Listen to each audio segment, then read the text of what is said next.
Hi, I'm Neil Scarborough, Damage Prevention Liaison for Indiana 811. You plan to excavate for a project, you've put in your locate request.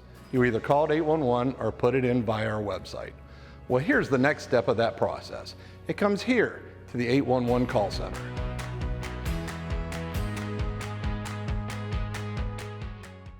Now, you've waited the required 2 full working days. You show up at your job site, ready to get started, and this is what you find. As you inspect the job site, you realize that you must either cross the path of the buried utilities or come in close contact with them.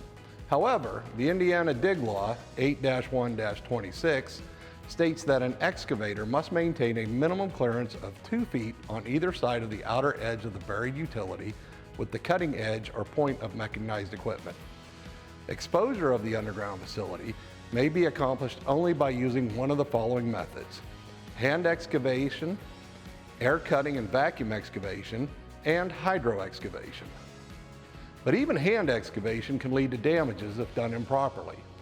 Damages are described as the substantial weakening of structural or lateral support of an underground facility, the penetration or destruction of a protective coating, a housing or another protective device of an underground facility, the partial or complete severance of an underground facility, or rendering any underground facility inaccessible. It is important that if you do have a damage, regardless of how trivial you think it may be, to call in a damage ticket. Not doing so may have catastrophic consequences in the future if the facility fails, and we would like to keep any type of damage from occurring. In the event of a gas utility damage, immediately leave the area. Call 911, then call the utility owner, and then call 811. Additionally, don't try to self-repair. The utility owners are subject matter experts on their respective assets and would request that you let them fix a damage. Safety is our #1 priority. This is why Indiana 811 is proud to partner with Miller Pipeline to bring you this video on proper techniques for hand excavating and hydro excavating. Miller Pipeline has set the standard for excavating safety and are continuously looking to improve on their already stellar reputation. Thanks, Neil. At Miller Pipeline, we're proud that safety is an ingrained part of who we are. We share a belief that safety is everyone's responsibility, and it's a core component of our culture.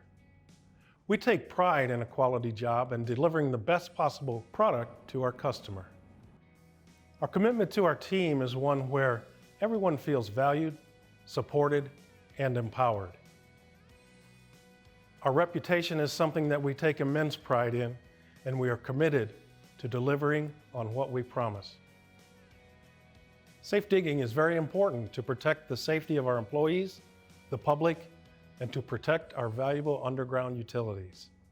That's why we adhere to the Gold Shovel Standard, a nonprofit organization committed to improving the workforce and public safety, as well as the integrity of our buried infrastructure. As a Gold Shovel member company, we commit to ensuring that our leadership encourages adhering to the outlined safe digging procedures, that our workforce participates in annual training. This training is focused on 2 things: safe digging best practices and to the state dig laws. We want to make sure our employees know they have stop work authority in any situation, and in the event there is an incident, we do a thorough investigation, including a root cause analysis and corrective actions when necessary. Today, we're going to be talking about daylighting. What is it and how they do it here at Miller Pipeline? Hand digging is great, but due to time and excavation constraints, it is not always a viable option. So what are the other options out there? Let's find out.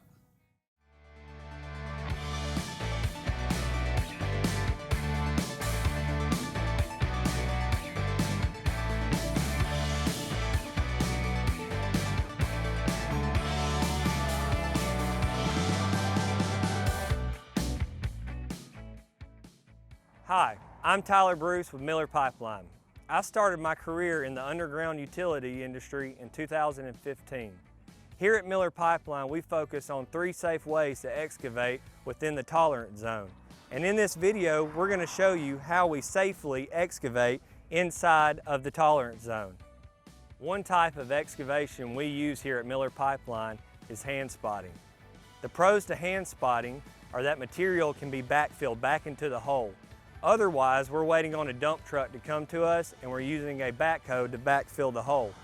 This is a pro to this. The only con to it is that it's still not as safe as hydro excavation or air excavation. One of the cons to hand spotting is that it's labor intensive, it's time intensive, and damage to utilities is more likely with hand excavation than with air excavation or hydro excavation.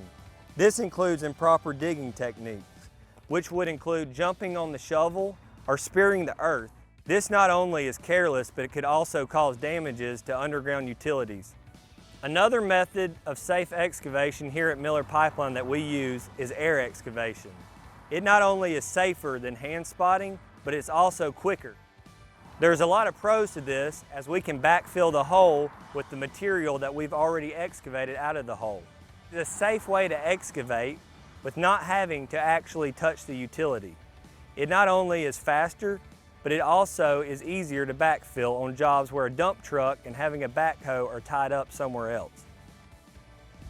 The pros to air excavation is it's not only safer, faster, and more environmentally friendly than hand spotting, and materials can be put back into the spot hole, which cuts down on visits to the waste site. Vacuum excavation is great for soft soil.